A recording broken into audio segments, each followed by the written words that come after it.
Hello, welcome back to the Care & Co podcast for another episode. My name is Elijah Lawal. I'll be the host for today, and today we are joined by our amazing guest, Jade Cook. Jade, how are you? I'm good, thank you. How are you doing? Not too bad myself, Glad to be back for another episode. Let's go back to the beginning. Yeah. What was your journey into arts? I know you're in arts. Were you always performing as a kid? So, no, as a child, particularly a young child, I was actually painfully shy, incredibly shy. And my parents sent me off to all kinds of different clubs, different groups, to try and help boost my confidence and develop my self-esteem. And nothing really quite stuck until they sent me to Stagecoach. So Stagecoach is like a massive national group, and it's a Saturday. So it was a Saturday afternoon, 3 hours. So it was an hour of dance, hour of drama, and an hour of singing. And that really was the making of me. Like I loved it. And the way that the Leighton Buzzard Stagecoach was run felt very much like a family. And I felt like I found my people. And yeah, I just absolutely loved it. They had to literally kick me out when I turned 18. How did you end up doing that? So I did that for 7 years. So I started when I was 11, and yeah, they kicked me out when I was 18. Wow. And you know that bit, at school, right? When you like choose your GCSEs and you go to the careers counsellor. I don't know if it still exists, but it did when I was at school. I can't remember. I'm in school. And they talk to you about like, oh, what do you want to do when you grow up to help you choose what GCSEs you're going to do. And I said, I really want to do something to do with drama because I love drama. And I also want to help, particularly children. I love working with children, and I want to do something that's going to help support children who have, not had as a privileged life as I had. Wonderful. And so the careers counsellor kind of gives me all these different options of what that could look like. And one of them was a drama therapist. And this really piqued my interest. I was like, oh, okay. So I chose my GCSEs and my A-levels and my degree based on following that career path. So I've got a degree in drama and A-level in drama, and then my at GCSE A-level, and then my degree is in drama and English language. And while I was studying, to get onto the master's course to be a drama therapist, you have to have like X amount of hours working with different community groups. So I started to volunteer for a performing arts club for adults with learning disabilities.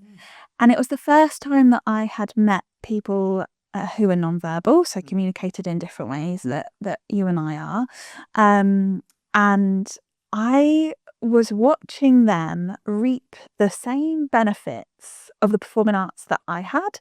I was watching them grow in confidence. I was watching them express themselves through dance, through movement, without words. Want to speak, wonderful. Yeah. And I was like, this is the thing. This is magic, and everybody should have access to this.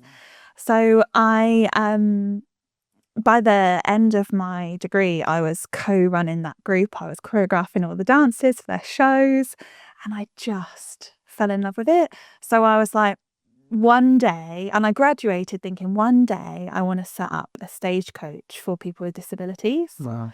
So I agree right now. I know. So that's been my journey. Did you have that same passion before you were pushed into it by your parents, or would you maybe give the praise for your parents pushing you into that direction to boost your confidence? Did you have that kind of passion for drama? No, I didn't. I was sent to ballet, brownies, athletics, swimming, a little bit of everything. But I honestly was so shy that like I literally would never leave. see yourself in that kind of would never leave mum's side. Like it just and just the magic of that, of the performing arts and of drama, and kind of inspired you. Yeah, massively.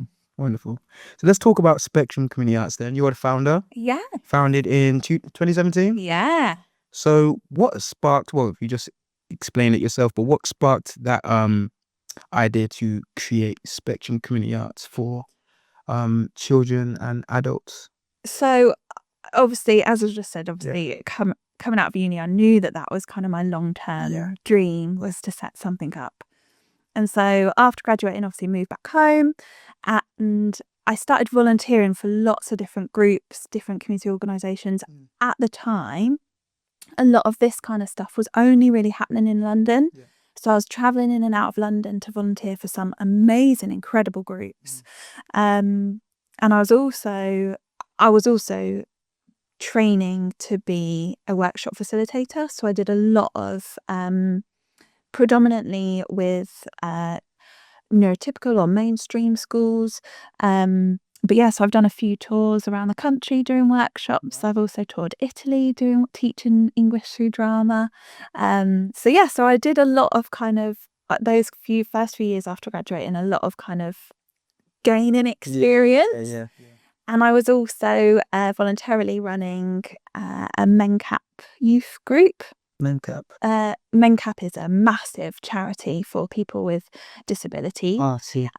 So then there's different branches. So you've got Royal MenCap, which is kind of like the umbrella, and then there's like the different groups. Yeah. So this was part of Leighton Buzzard MenCap, and then within that kind of group, there's different clubs that run. Kind of thing. Yeah. So I was running it's called High Five. So it's a youth club. So it was for 8 to 17-year-olds. And I was doing that. I did that for quite a few years, and I'd probably been doing it for nearly a year. And one of the mums approached me one day and was like, I really want to send my daughter to a dance class. Do you know of any? And I was like, yeah, there's loads in Leighton Buzzard, but I can't think of any that would be able to cater for her needs.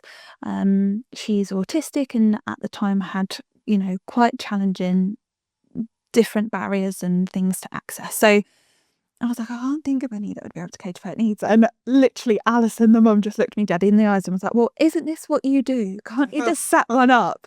And it was just kind of like the nudge that I needed, because it's scary, like to think, I knew that that's what I wanted to do, but it felt like a long way away. Yeah. And it was kind of the nudge that I needed. So you thought to yourself, why don't I just do that? Yeah. It's a lot of sense. Thinking back to those early days, what were they like compared to now? So different. I think it started off with literally just 2 clubs out of the back of a football club hall. Oh wow! Like it was so different to what it is now, and I think in lots of different ways. I think the venues that we hire now to deliver our sessions are we have dance studios or bigger kind of community spaces, and I'm really, really proud of this.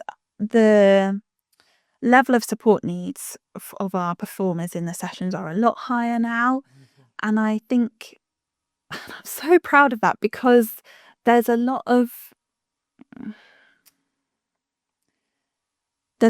things that are advertised as being SEND friendly, and unless you are lower level support needs, you can't access it. And so a lot of parent carers have gone to these things. It's not been fully accessible, or their young person hasn't really fully engaged. They've been kind of at the side. And so then when they come to Spectrum, that's not the case at all. And I'm really passionate about making whatever's happening in the room accessible for every single person who's in the room. And so that's really important to me. And a lot of parents come feeling very anxious. There's a lot of trepidation before they come, because they've unfortunately had so many negative experiences. And we have a lot of performers who have been kicked out of other groups because they haven't that group hasn't got the support in place to support that person, or they've had a meltdown, or whatever it is. Incredibly unfair. And so they come to Spectrum, and that trepidation and anxiety, and that's not the case. And I'm so proud now that all of our classes have participants in with such high level support needs, because to me that means that there's a trust within the community of like, well, if my little Johnny can do it at Spectrum, then you're, I don't know, Annabelle. Do you know what I mean? 100%. So that to me, I'm so proud of that, because there's such little on offer for that particular group. So yeah. So you mentioned that being in performing arts really helped boost your confidence Yeah. and your self-esteem. And you've built Spectrum around children and adults with learning and physical disabilities. So what actually is it that makes theatre such a powerful tool to build confidence and self-esteem, the things you mentioned? I think it's because I think it's because it transcends the vocal and the verbal communication. Yeah. Do you know what I mean? Yeah. You've got the movement and the expressive and storytelling is all innate in us as human beings from, generations, ancestors, all that It stuff. comes down to body language, right? Yes. And, and I think this is also where the other half of my degree of English language comes in, because that's all about communicating and that kind of like sociolinguistics and how we express ourselves, which is theatre, right? Yeah. How do you It's not limited to just verbal communication. Yes, yeah. So I think, to go back to how does it help confidence, I think it's about that building yourself up so that you can do it, and then you do it. And I think also for me personally, there was a thing about, but when I'm on stage, I'm not Jade, I'm whatever character I'm being. Yeah. So it's almost like you get to play, you get to pretend. Disguise yourself a bit. Yeah. You get to kind of pretend, and you're kind of masked up in this like world, and then you're like, oh well, actually that wasn't too bad. And I think it's that then that kind of builds it as the self-esteem. Then you can apply it to your own personality. Yeah, definitely. Brilliant. So parents have said that Spectrum has boosted their children's confidence, reduced anxiety, and even supported physical development. Is there a key moment that has stuck with you from your journey?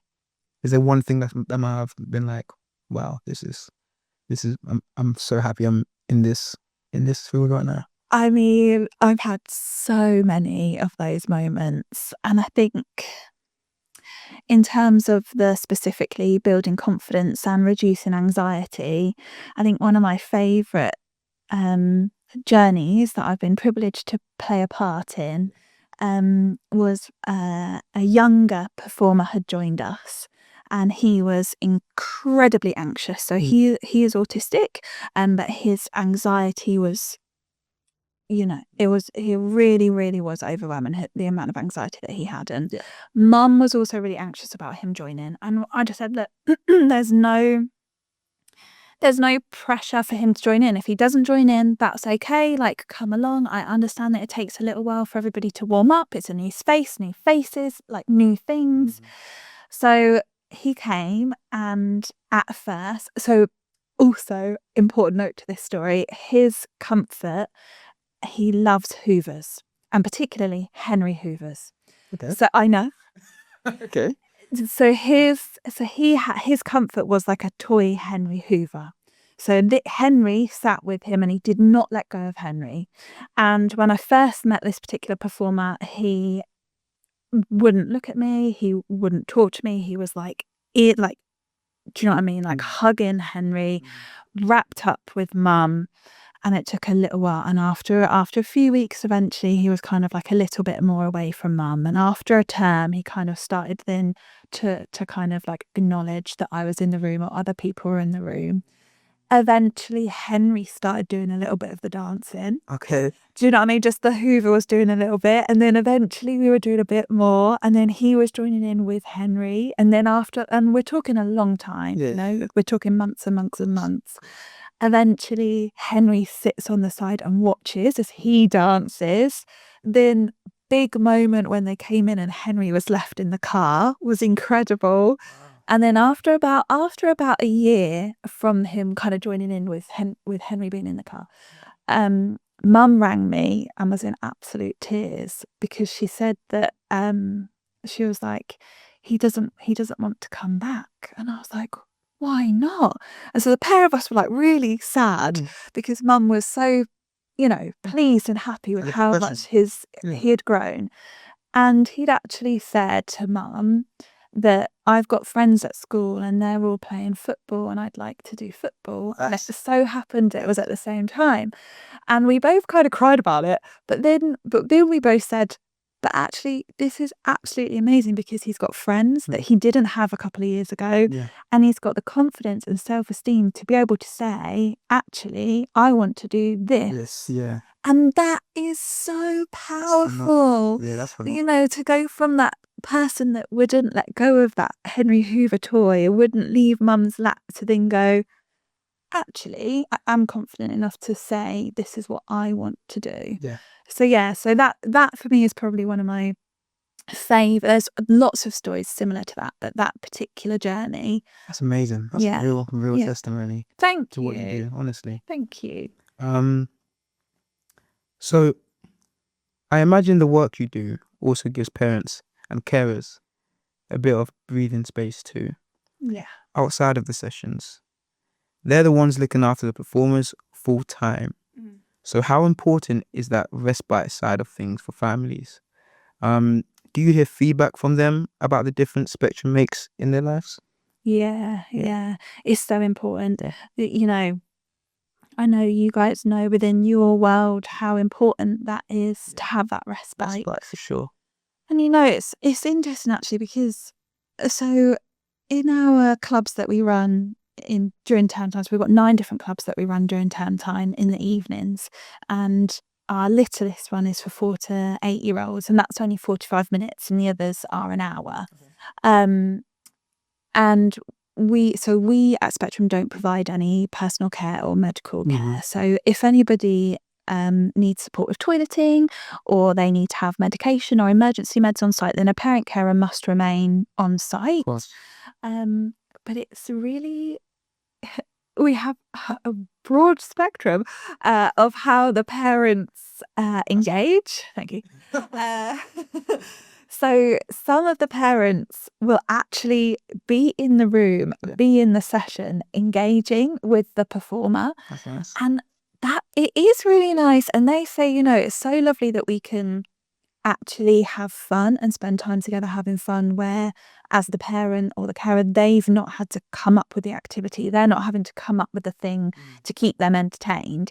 We do that bit as Spectrum, and they can join in and have that fun. And so that kind of building of the family unit well-being is really good. And then all the way through to parents who, you know, don't have to be in the room, so they're sat in the car sleeping for an hour because they're like, I just need to go and sleep. You're like, that's absolutely fine. And then also in terms of the family well-being, it's the siblings, you know, it's not just the performer, it's the whole family. Yeah, they're all involved. Yeah. And So that's another thing I wanted to ask as well, because we offer services that cater to young people. So how would you persuade a parent that what you do, performing arts, is probably best? How would you persuade them that they should embark their children in the world of performing arts? How would you go about doing? Is it you that normally persuades them, or do they come to you? Okay, so in terms of, is it me or do they normally come to me? I think now we're in a position where people are coming to us. Most of our classes are full and we have a big waiting list. And I think that really is down to word of mouth. You know, when I was saying earlier about that trepidation and that anxiety, it's that having another parent go, actually, they can do that, and they Spectrum know what they're doing. So yeah, and I think in terms of persuading somebody to get involved, I think if I was trying to persuade somebody to join Spectrum, I would talk about how we would make it accessible for that particular individual. And a lot of people, when they think about drama, they automatically think of like Shakespeare script, and you know, well, my child can't read, so how can I do drama? And I'm like, well, I'm not a big fan of doing script work. I love physical theatre and using our bodies to tell a story, which fits so well with the community group that, you know, Spectrum targets. And you can actually implement that into real life. Yeah. We're used to that improvisation of just talking to anyone, being able to talk and express yourself. Yeah. And I know a parent was saying the other day, so I use a lot of tools, or myself and the other facilitators use a lot of tools within all of our sessions, and in order to make it accessible. And I think that would also be what I talk about. And I think so. Parents, so one of the things I do is we incorporate music. So we have like a hello song, a goodbye song, and we incorporate music and repetition. And I use like a little sing-song intonation for transitions. So we've got a visual timetable that's got all the different props that we're using for the different dancers in sensory movers, for example. And then so I'll say, the pom-poms have finished. So I kind of have the little sing-song intonation, and it's exactly that for every single one, and I sign it. Then I take it down. Next, it's time for the scrunchie. And then the kids the young people they will start saying it, singing it with me. Even some of our non-verbal friends will kind of do the, do you know what I mean? And kind of make that vocalization. Nice. And one of the parents said, I didn't know this, but one of the parents said that it's finished, they've started using it at home. So, because that particular performer struggles with transitions, as a lot of our performers do. And so he started saying, Tuesday has finished. Next, it's time for bed. And like, that's really helping it. And I was like, how cute is that? That is really cute. So yeah, so I think there's lots of benefits to what Spectrum does. Yeah. Outside of kind of like the big main ones and the reasons why I started it. Yeah. And that is also really magic, because you're like, wow. Yeah, wow, yeah. Yeah. And you get to see the progression. Yeah. Well, yeah, that must be beautiful. It is. During lockdown, Yeah. you noticed some autistic participants actually thrived online. Did anything from that time permanently change how you run your sessions? Do you maybe have any sessions online? Is that feasible? Yeah. So obviously lockdown hit, and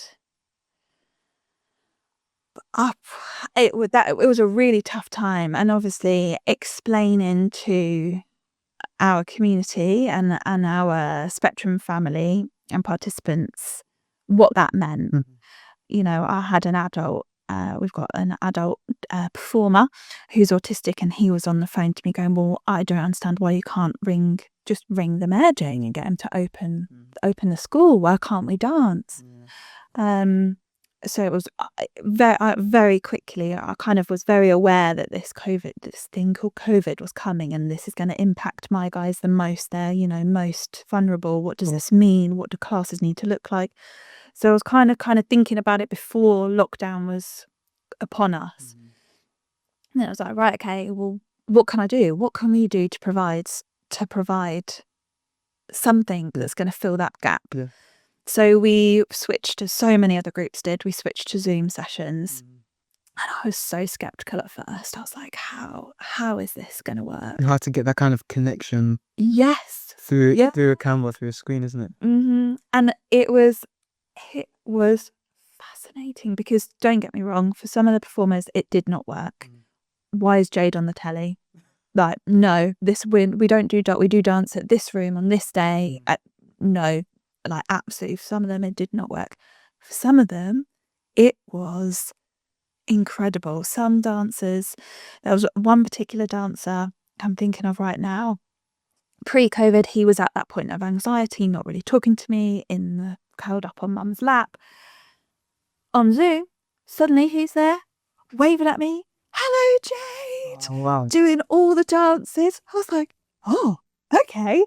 And I think I did a lot of reading around the research that came out of it. And they said that there's stuff about, so 70% of what we communicate is not our words, it's our body language and everything else. And for an autistic mind, to be able, you're picking up all of those signals all of the time. But if suddenly I've only got your head and shoulders, I'm only now picking up on I only have to interpret your head and shoulders. Does that make sense? So you found that was actually easier for them to interpret what you're saying? Yes. Really? And then also things like right? Yeah. And then from a sensory point of view, things like they can control the volume because it's on their device.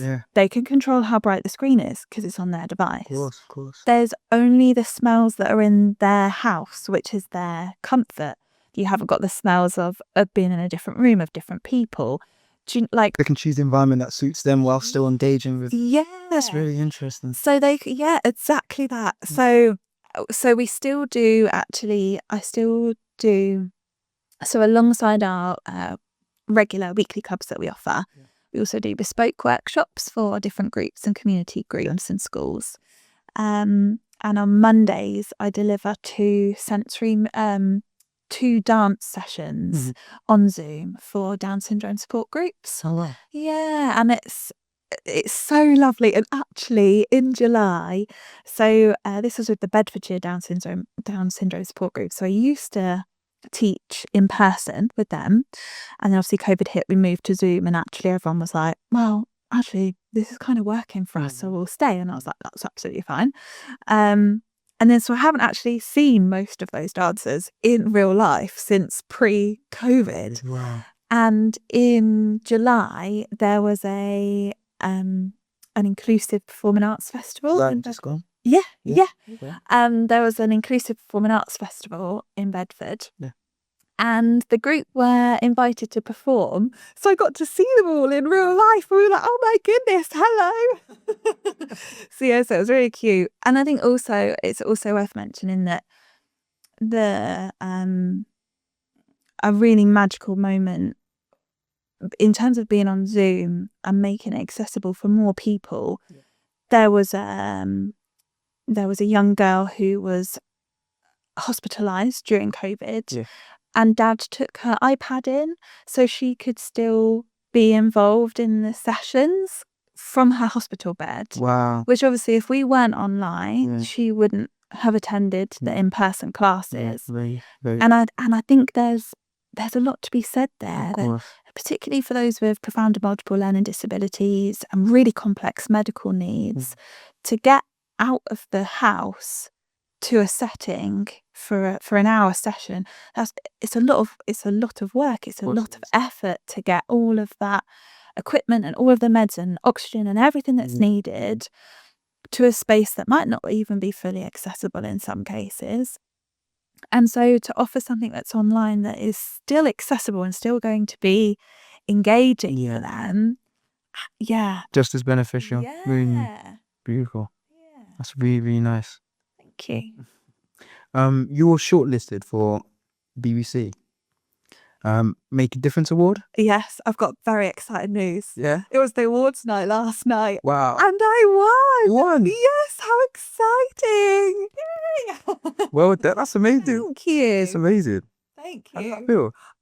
It feels amazing. It feels amazing. It feels absolutely incredible. So it's the BBC Three Counties Radio Make a Difference Award. I was nominated for the active category, so making a difference in people's lives through physical activity or sport. And so I had no idea, like literally no idea. No expectation at all. So I had no idea about this is rewind. I'm taking you back a little bit now. So rewind back to early July. I had no idea that this was even a thing. And I'm in cut. So it's been on. We do the last 4 years. We've done Spectrum's done a big showcase, and it's huge. It's massive, and it's very exhausting to run. So that had happened on the Sunday. Imagine. I was exhausted, and we had our last classes before we went on our summer break. And so I'm in minis, which is our 4 to 8 year olds, and that class is controlled chaos. Perfect time to describe that. So I'm in there doing the session. I'm very tired. It's last session. The kids are also very tired because summer holidays are on the horizon. And this woman walks in, and she's like coming at me as if like I'm meant to know who she is. And I'm like, who is this woman in my class? And then all of my teams I have a massive, beautiful team of volunteers, so I couldn't do any of it without. They're all behind her like this. And I'm thinking, who is she? Why do they look nervous? What is They all know who she is, and you're just like, like, what am I supposed to know who this yeah. person is? And she's like, oh, are you Jade? And I was like, yes. Like, who are you? And she's like, oh, is Susan here? I was like, Susan. who's Susan? And then one of my team members was like, oh, Jade, I think she means Sue. I was like, oh no, Sue's not here today, but her husband's over here. So this is one of the mums of one of the dancers. Yeah. Oh no, her husband's over there. So I've now assumed, oh, something to do with that family. Then she turns to the group and goes, well, everyone, my name's Tara and I'm from the radio and I'm here to tell Jade that she's been shortlisted for an award. Wow. And I've just like burst into tears, also trying not to cry because all my little minis are there. Yeah. And it's difficult for some of them to understand the difference between happy tears and sad tears. They're also like, Jade, it's cool down. What are you doing? Spray me with the cool down spray so we can do the next thing. This isn't what happens. So I cried. And I think the fact that one of the mums had nominated me and I had no idea, and she'd nominated me, that means the most. Mm-hmm. Out, like, obviously to win feels incredible, and for the hard work that myself and all of the Spectrum team put in, that is lovely to have that recognition. Yeah. The bit for me that feels the biggest win is the fact that that mum took that time to fill out that form, and it obviously makes such a big impact to her and her family that she felt that desire to do that. That's the bit that means the most. Yeah. Does that make sense? Yeah, of course it does. So it was all a massive surprise. I had no idea. This woman's like got this microphone in my face, like, how do you feel? And I was just like, hubba, hubba, hubba. She's like, oh, you're obviously emotional, so I'll let you carry on. I was like, okay, thanks. And then last night was amazing. I don't know if you've ever been to the awards. Like, honestly, it was so much fun. Yeah. And it was just a room filled with wonderful people who were all doing such wonderful, lovely things. So it was such a fantastic evening. And to win was just the cherry on top. Cherry on top of the cake. Yeah, nice. Wonderful. So, if money and resources weren't an issue, what is your wildest dream for Spectrum? I would love to have a fully accessible venue. Okay. So there's actually a venue in Birmingham, which when I went a few years ago, I walked in and was like, whoa, this is my dream. I've literally just walked into my dream. It's so cool. Yeah. So I just envision this massive space that I would love it to have a recording studio. I'd love it to have a dance studio, obviously multiple different sensory rooms, regulation spaces, art spaces. I'd love to have like a black box studio that also turns into a theatre, so maybe with like raked seating that can go back and out. And I would love to have like a cafe that's run by people with disabilities. Oh, that'd be wonderful. Yeah. We could have our offices upstairs, and there would just be performing arts sessions happening from whatever time in the morning to whatever time in the evening, and it is fully accessible. Nice. That's the wildest, biggest It dream. sounds very ideal. Yeah. Yeah, sounds amazing. Thank you. Hopefully one day you achieve that. I hope so, because lots of people say to me, "Oh, Jade, you should franchise Spectrum," and I'm like, "Yeah, but I never set Spectrum up because I wanted to run a business. Yeah. I never set it up because I don't really want to be running a business. I want to be delivering the workshops. I want to be doing the bit that I Be involved. Yeah, the bit that I love, the bit that I'm good at, the bit that I'm passionate about. I want to be on the ground in the room. So I feel like to franchise it becomes a bigger thing. It means I'm going to be sat tippy-tapping on my laptop more than getting to be in it. Yeah. Whereas in this beautiful, idyllic version, there's people in the office, and then I do a little bit of tippy-tappy on the laptop, and then I get to go and be like, oh, well, there's a tap session happening right now, so I'm just going to pop down and do a bit of tap. Oh, well, I've got my sensory story to do now, so I'll be back this afternoon. Bye. Do you know what I mean? So I can so that I can actually be in there and making the difference and being with the participants and shaking pom-poms and do you know what I mean? Of course, yeah. Yeah. That makes sense. So if we check back in a year, Yeah. what headline would you love us to read about Spectrum Ooh, okay. In a year. in a year? Oh gosh. Realistic or in a dream? Both. Ooh, okay. Realistic in a year. Well, in a year's time, we're going to be gearing up for our 10-year celebration. Wow. So Yeah. something to do with that, Yeah. I think would be really cool.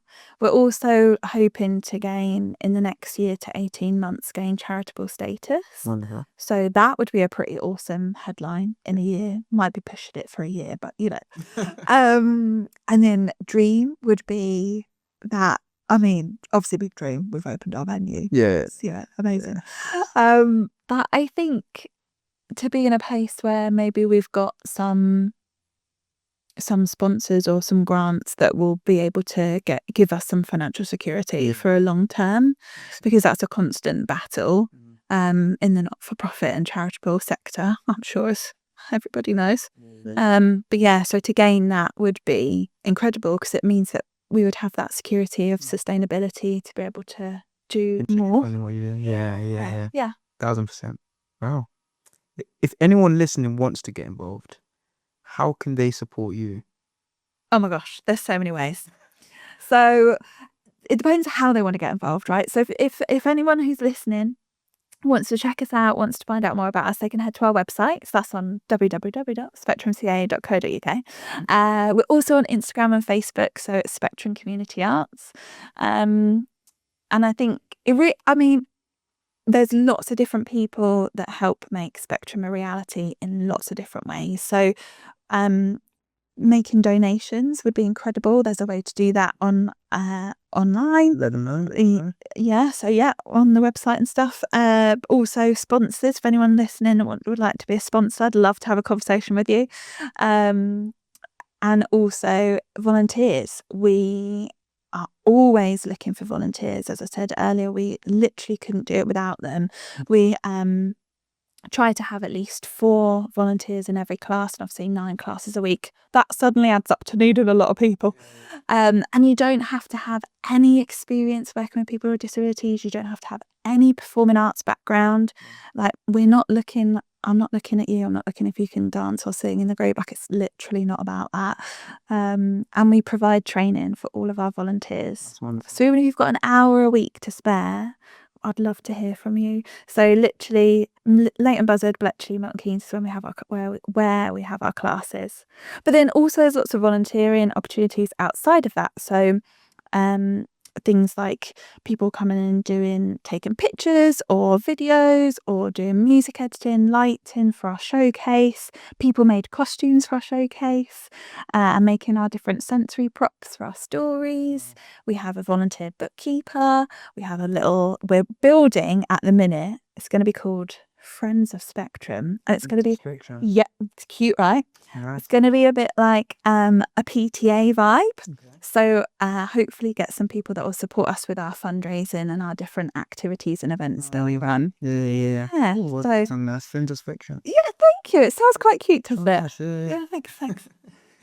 Can you share a story of a participant surprising you with their creativity and confidence? You mentioned the boy with the Henry Hoover. Yes. Is there another one maybe you have to mind? Oh, there's so many. I think in terms of creativity, so there was a participant that came to our performing arts club that we run in Milton Keynes. Yeah.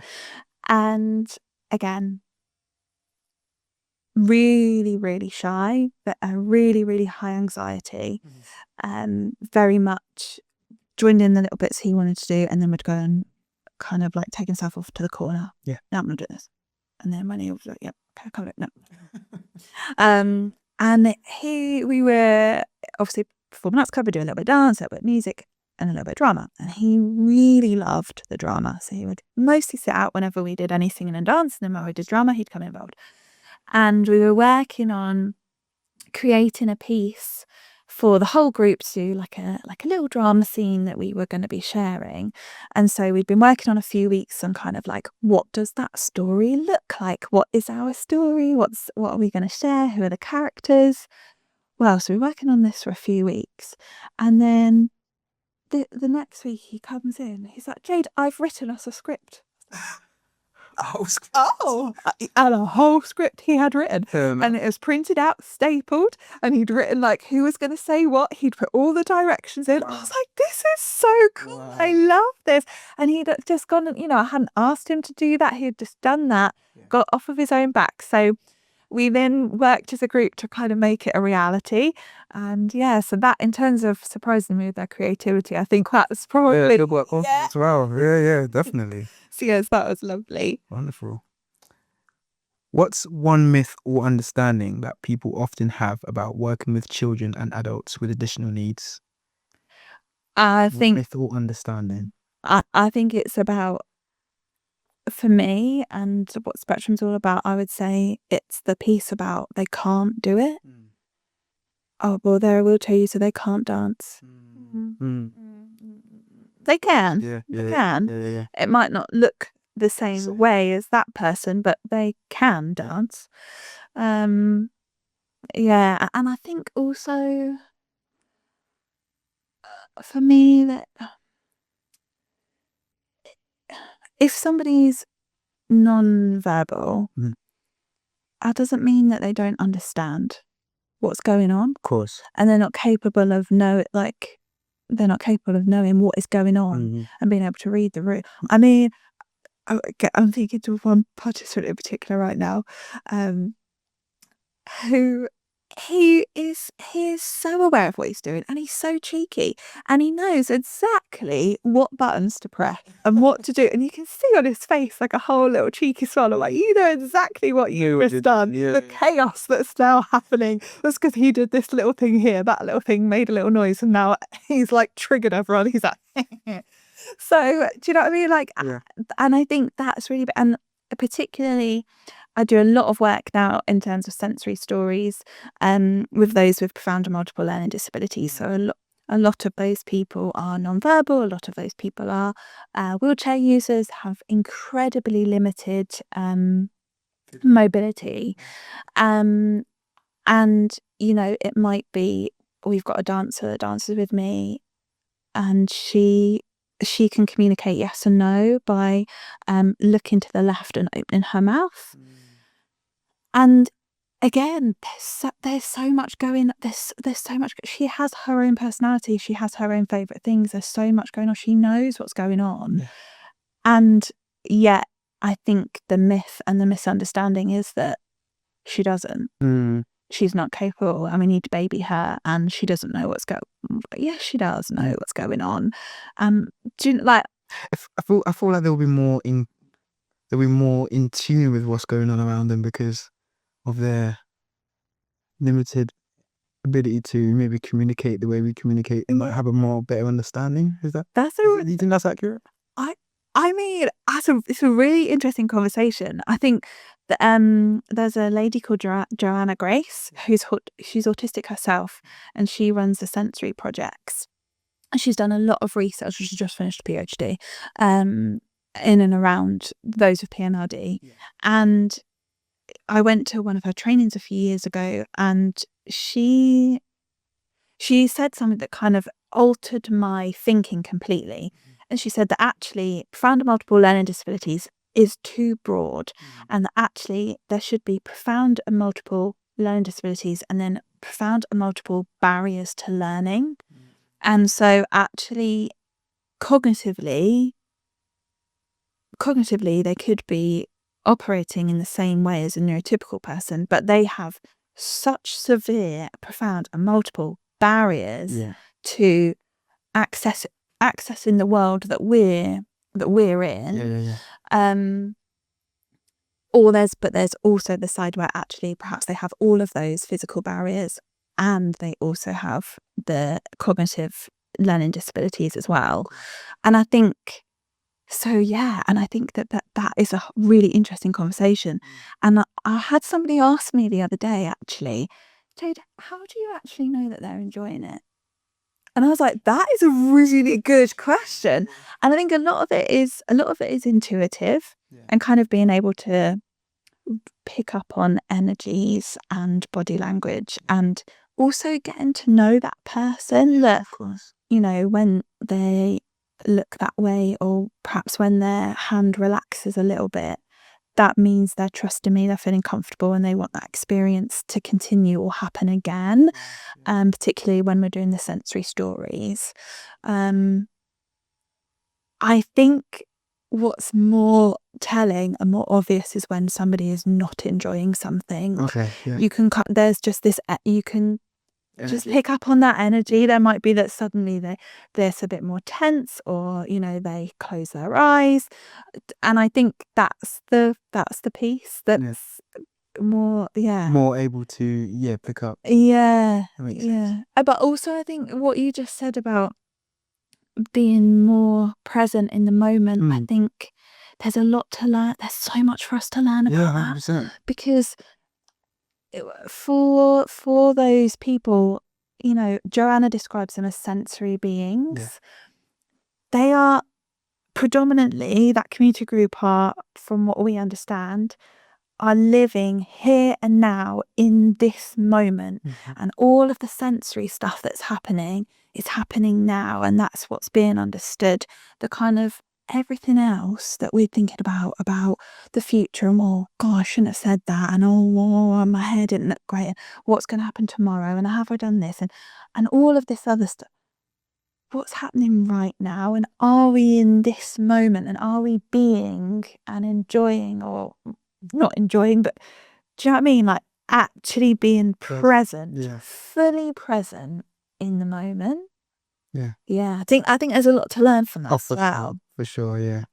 It's really interesting as well. You have a lot of knowledge about this. I'm learning a lot right now just sitting here. Is there anything you would warn yourself, your younger self, about this journey if you were to go back and talk to your younger self? I can't tell her to buck up. It's going to be a bumpy ride. I think, is there anything I'd warn her about?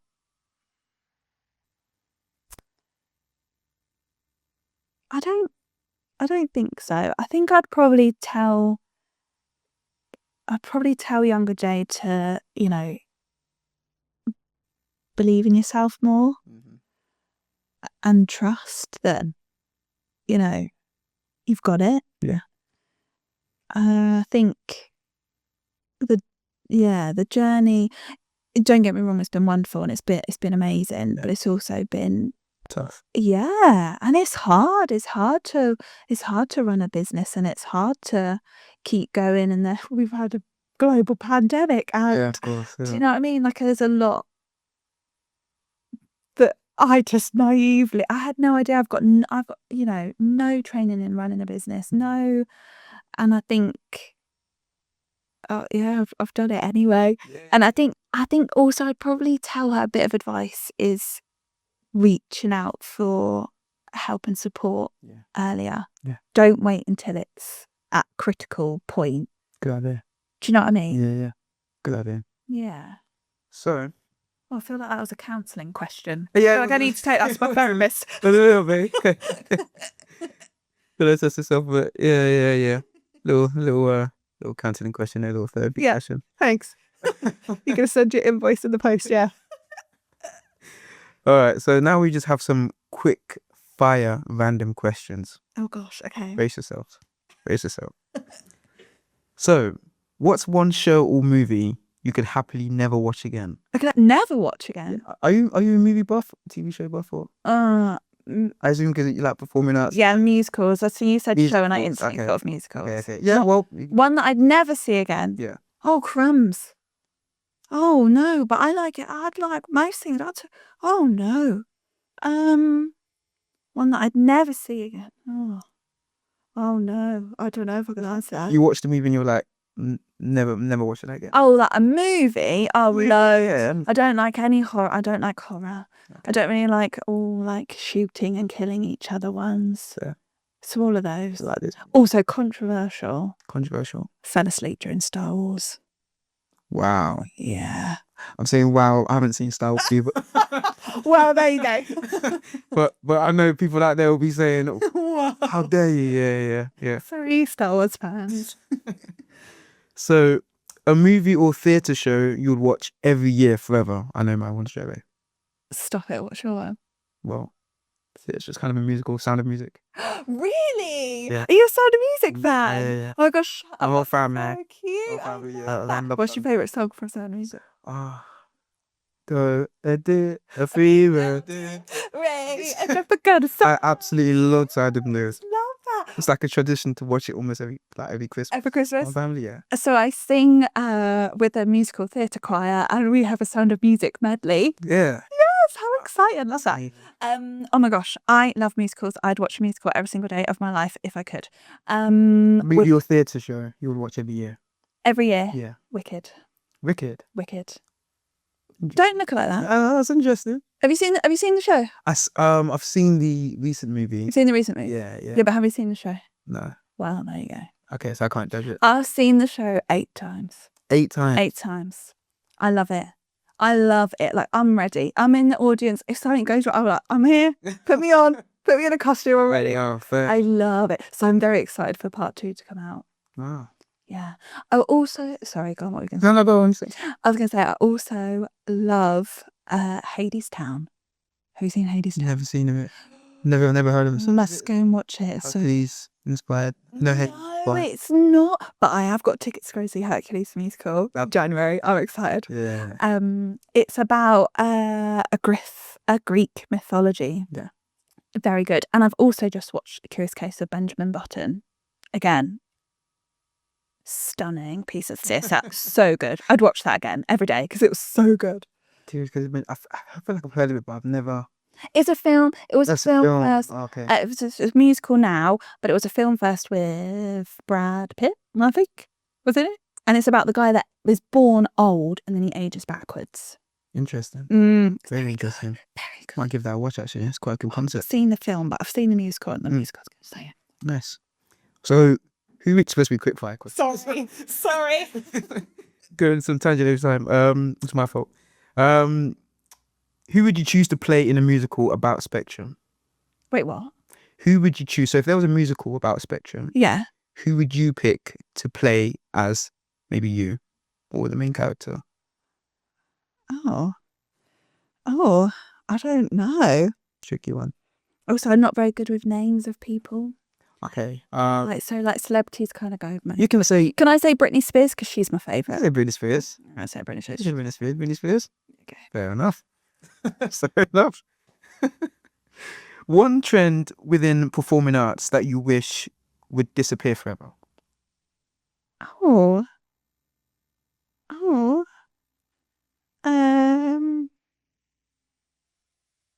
no, I don't know. I don't want anything to disappear forever. It's okay. Cool. All right. Cool. Wait. You have to ask. Wait. Oh, Okay. What if this is? I'm gonna go all deep again. I would like to disappear forever. All of the horrible stuff that happens behind the pizzazz and the jazz hands, like all of the you're not skinny enough, you're not this enough, you're not that enough, like all of that needs to go. Makes sense. Yeah. I agree. I agree. I'd make that disappear. Yeah. I mean, same. Yeah. What's worse, forgetting your lines or tripping over on stage with all eyes on you? Tripping over. Tripping over. Yeah. Fair enough. Forgetting your line to be a bit embarrassing as well. Yeah, but you could improv, and if you've got a good enough team, they will support you and hold you through that. And Can we come back from tripping over and then? No, you're just on the floor. Yeah. Fair enough. What's the last thing that made you laugh out loud? Just now. Yeah, true. There's a lot of that. Yeah. And last one. Yeah. If your life had a theme tune, what would it be? Stop it. I don't know, but I feel like lots of songs. If my life had, I'd have to write my own. I couldn't choose one that already exists. My life is way too crazy. It has something Nothing like a musical, theatre or anything?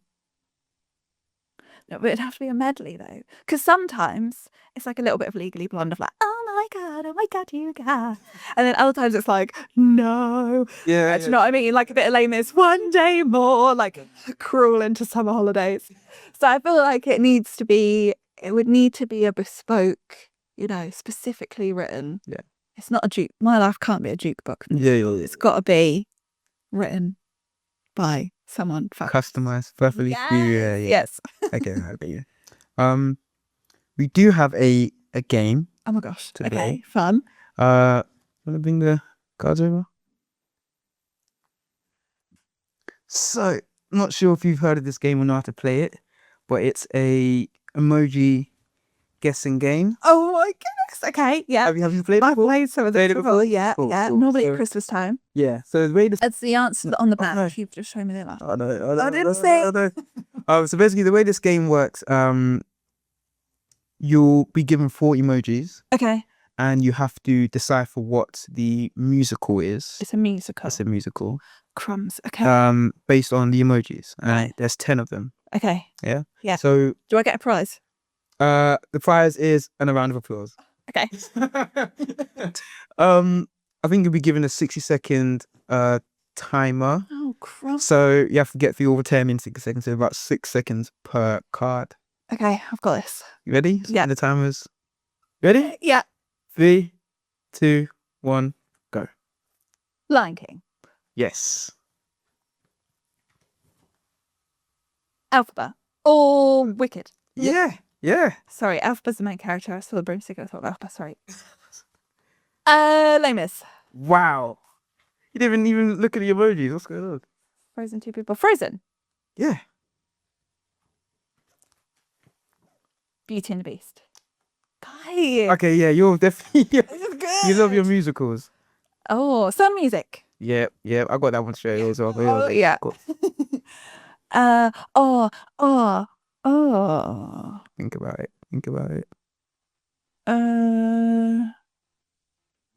I was thinking about Sweeney Todd, but there's no like death. No. Haircut, barber, microphone, music. 2, 1. Time is gone. Oh, what is it? Hairspray. Sweet. Okay, all right. Do the last 2 to 3 anyway, just for Okay, just for a bit of fun. What do you think this is? What could that This is the greatest show. be? This is The Greatest Showman. Carousel. Mary Poppins. Yeah. The hat gave it away from me. Yeah. Grease. Yes. Oh man. Smash that though. Didn't Okay. quite I do didn't it get in the 60 hairspray. seconds, but Thanks, guys. Thanks. wonderful. So, Fun. that was fun, isn't it? That was really fun. So we are coming towards the end now. Is there anything last thing that you would like to say, maybe whilst we're here, or? Oh gosh, I don't think so. I think just to say thank you so much for having me. Thank you very much for coming on. You're very welcome. Been amazing. It's been Your good personality is amazing. I fun. see why you do what you do because you're amazing. I couldn't imagine anyone else doing what you do. So Thank you. Thank you very so much for having me. thank you very much for being here. So it's the end of the episode of Care & Co podcast. We will see you next time.